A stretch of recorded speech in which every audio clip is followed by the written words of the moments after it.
और हमारे भगवान और हमारे देवता को अमित शाह ने अपमानित करने का काम किया है। इससे ये प्रतीक होता है कि अगर एक तरीपार अगर देश का गृह मंत्री बनेगा तो इसी तरह का लहजा उसके मुंह से निकलेगा। अच्छा, एक चीज़ है सर कि जब अंबेडकर साहब नहीं थे तब भी तो भगवान थे, तब कहाँ स्वर्ग जा रहे थे दलित पिछड़े समाज के लोग, तब तो नरक में जी रहे थे वो। उनको न पढ़ने लिखने कोई अधिकार नहीं थे, आदमी की जिंदगी कहाँ जी रहे थे, कुत्ता बिल्ली वाला जिंदगी जी रहे थे। मैं तो बोल रहा हूँ तो आदमी वाला जिंदगी तो अम्बेडकर जी हम बहुजनों का भगवान हैं। अगर बाबा साहब को मानते हैं, चिराग पासवान जी हों या जीतन राम मांझी जी हों, उपेंद्र कुशवाहा जी हों, सम्राट चौधरी जी हों, नित्यानंद राय जी हों, तो अभी तक उन लोगों को मतलब कि इस बयान के खिलाफ बयान आ जाना चाहिए था। कांशीराम जी एक किताब भी लिख दिए थे, चमचा युग, हमने पढ़ा है उसको। हाँ। और उन्होंने ये भी कहा था कि जिन्हें जवानी में चमचागिरी करने की लत लग जाती है वो ताह जीवन दलाली करने का काम करता है। इशारा किधर है सर आपका? जो बहुजन समाज के लोग जिनको संविधान के तहत हर पद मिला है, प्रतिष्ठा मिला है, और वो उनके गोद में बैठकर संविधान के विरोध काम कर रहे हैं और करवा रहे हैं, उनके लिए यह है। अंबेडकर के संविधान से लाभ उठाते हैं, चाहे नीतीश कुमार हों या उपेंद्र कुशवाहा हों या सम्राट चौधरी हों या जीतन राम मांझी हों या चिराग पासवान हों, अंबेडकर जी का अपमान सह करके और उस सरकार को बनाए रखना ये बहुजन समाज के साथ समझिए एक प्रकार का धोखा है कि अगर बीजेपी सत्ता में आएगा तिबारा अगर आ गया तो संविधान को हटाएगा और मनुस्मृति लागू करेगा। इस तरह तो अघोषित जो है मनुस्मृति से देश चला ही रहा है। अमित शाह का एक बयान आया है, उन्होंने कहा है कि आजकल कुछ लोगों के लिए एक फैशन हो गया है अंबेडकर अंबेडकर अंबेडकर अंबेडकर अंबेडकर अंबेडकर का नाम लेना। इस तरह से अगर भगवान का नाम लेते तो 7 जन्म के लिए स्वर्ग में जगह बना लेते। इसको लेके पूरे देश भर में बहुजन समाज के लोग हों या विपक्षी दलों के नेता हों विरोध कर रहे हैं। सड़क से संसद तक हंगामा हो रहा है, विरोध हो रहा है अमित शाह का, क्योंकि बाबा साहब भारत रत्न हैं और सिंबल ऑफ नॉलेज हैं। उनका नाम इस तरह से इस लहजे में लेना अंबेडकरवादियों को पच नहीं रहा है। वो विरोध कर रहे हैं और आहत हैं कहीं ना कहीं अमित शाह के इस लहजे से, अंबेडकर साहब का नाम लेने से। तो आरजेडी के विधायक हैं फतेह बहादुर सिंह साहब, कुशवाहा समाज से आते हैं, ये भी खूब अंबेडकर अंबेडकर करते हैं, भगवान भगवान नहीं करते हैं। तो फतेह बहादुर साहब से हम जानना चाहेंगे कि आप भी तो अंबेडकर अंबेडकर करते हैं, भगवान भगवान नहीं करते हैं, तो आपको स्वर्ग में जगह नहीं चाहिए या फिर अमित शाह के इस बयान को किस रूप में देखते हैं सर? अंबेडकर हम बहुजन समाज के लोगों के लिए भगवान हैं, देवता हैं। कौन देवता हैं? अंबेडकर जी, बाबा भीमराव अंबेडकर जी बहुजन समाज के लोगों के लिए देवता है। आज हमें जो कुछ भी मिला है उन्हीं के संविधान के द्वारा मिला है, और हमारे भगवान और हमारे देवता को अमित शाह ने अपमानित करने का काम किया है। इससे ये प्रतीक होता है कि अगर एक तरीपार अगर देश का गृह मंत्री बनेगा तो इसी तरह का लहजा उसके मुंह से निकलेगा। और ये देश के बहुजनों का मांग है, ये देश में पूरा देश में आंदोलन हो रहा है कि अमित शाह इस्तीफा दो, और इस्तीफा नहीं देते हैं तो नरेंद्र मोदी जो हैं उनको पार्टी से निकालें और मंत्रिमंडल से हटाएं। क्या बोले सर? नरेंद्र मोदी जी उनको पार्टी से हटाएं। किनको हटा देंगे? अमित शाह को। अचानक क्या कैसे हटा देंगे सर? अगर नहीं हटाएंगे तो जो देश के बहुजन समाज के लोग हैं, पिछड़े दलित समाज के लोग हैं, वो पूरे देश में अमित शाह को घुटने पर लाने का काम करेंगे। आज पूरे देश आंदोलित है इस पर कि हमारे भगवान और देवता को अमित शाह ने अपमानित करने का काम किया है।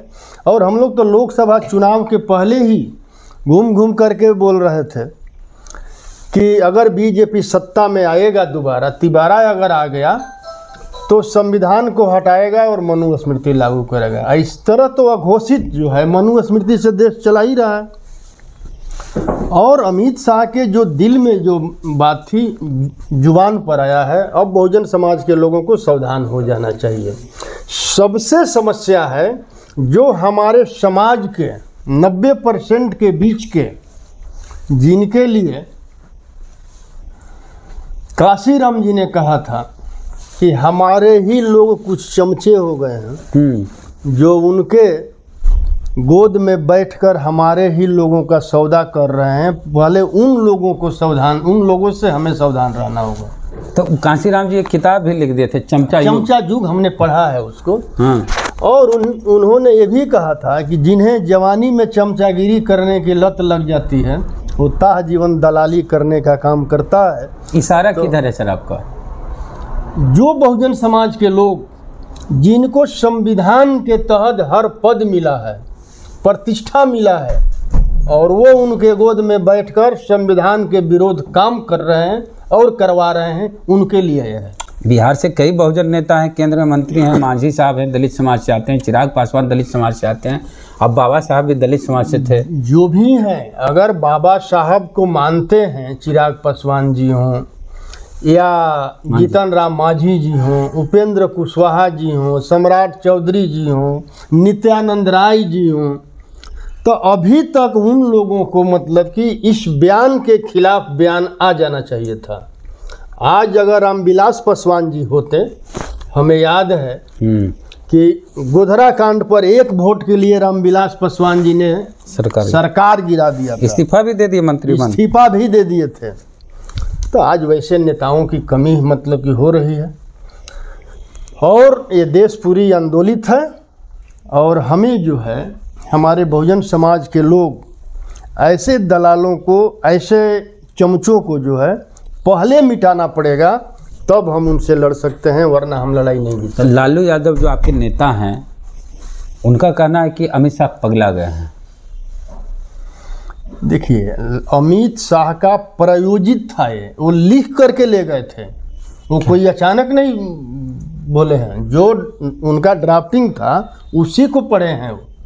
उनका प्रायोजित था कि ये आरक्षण और बाबा भीमराव अंबेडकर पर बोलना है। आरक्षण पर भी तो बोले हैं, आरक्षण वो भी तो बोले हैं वहाँ।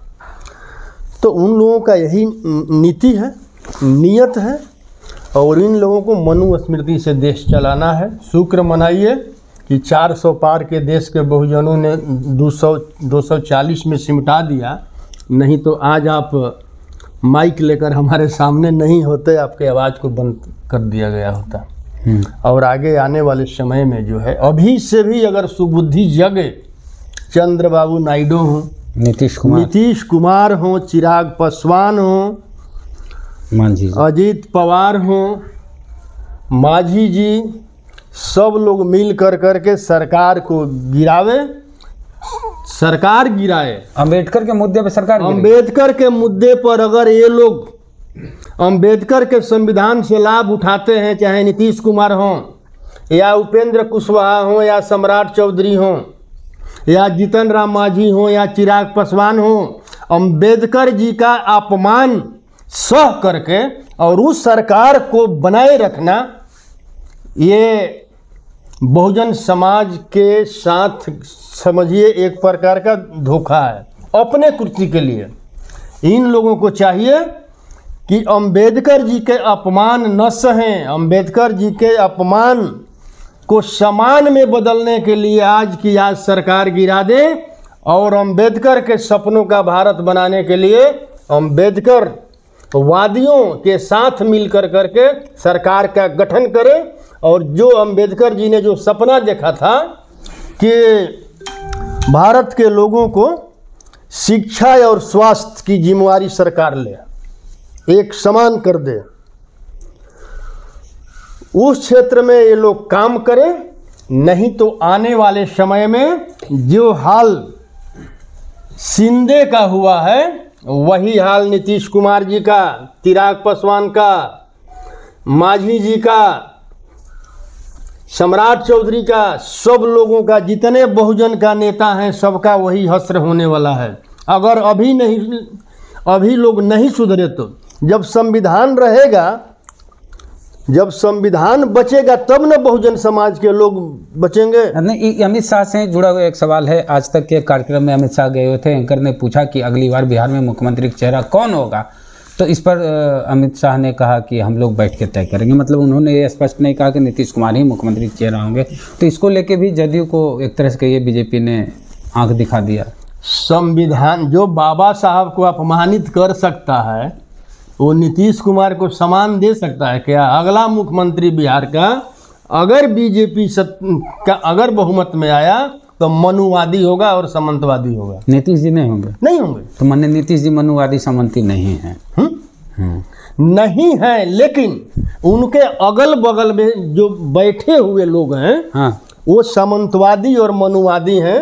जिस प्रकार राजा बृहदत्त ने जो गलती किया था पुष्यमित्र शुंग को सेनापति बनाकर, उनका हत्या किसने किया? पुष्यमित्र शुंग ने ही हत्या किया। उसी प्रकार नीतीश कुमार जी के अगल बगल बैठने वाले मनुवादी और सामंतवादी लोगों ने ही नीतीश कुमार जी का राजनीतिक हत्या करने का काम करेंगे। अच्छा, एक चीज़ है सर कि जब अंबेडकर साहब नहीं थे तब भी तो भगवान थे।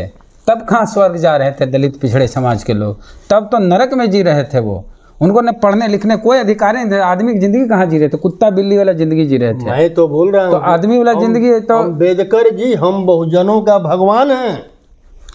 हमें अगर अम्बेडकर जी नहीं होते, संविधान नहीं होता, तो आज हमें वही जिंदगी जीना पड़ता जो शूद्र वाली।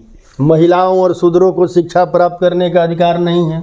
महिलाओं और शूद्रों को धन दौलत संपत्ति रखने का अधिकार नहीं है। महिलाओं और शूद्रों को नया वस्त्र पहनने का अधिकार नहीं है। भाई अधिकार क्या है? तो उसके पैरों में बैठ करके सेवा करने का। ये लोग यही चाह रहे हैं कि फिर 90% के लोग जो पिछड़े और दलित हैं, संविधान हटे और मनुस्मृति लागू हो और हम फिर इन लोगों को मतलब कि उसी नरक में मतलब कि भेजने का काम करें। चलिए, तो अमित शाह का जो बयान आया है जिस तरह का, मामूली नहीं है। सिंबल ऑफ नॉलेज बाबा साहब को कहा जाता है। गंभीरता से बाबा साहब का नाम लिया जाता है। इस देश के संविधान के निर्माता हैं और बहुजनों की शान है, आन बान शान। उनको इस तरह से अपमानित किया जाना ये कतई बर्दाश्त करने वाली बात नहीं है। जिस लहजे से बाबा साहब का नाम लिया गया अमित शाह के द्वारा, वो किसी भी दल में हो, बहुजन हो या फिर बाबा साहब को मानने वाले लोग कैसे बर्दाश्त कर रहे हैं जो बीजेपी के साथ हैं। ये चिंता का विषय है। खास करके मांझी साहब जो बाबा साहब करते हैं, चाहे चिराग पासवान, उनसे ऐसी उम्मीद नहीं की जा रही थी कि वे भी मौन समर्थन करेंगे अमित शाह का। तो पूरे मसले पर आपकी क्या राय है? फतेह बहादुर साहब ने जो कुछ कहा उस पर आपका क्या कहना है? प्रतिक्रिया दीजिए कमेंट बॉक्स में। जय भीम, जय भारत।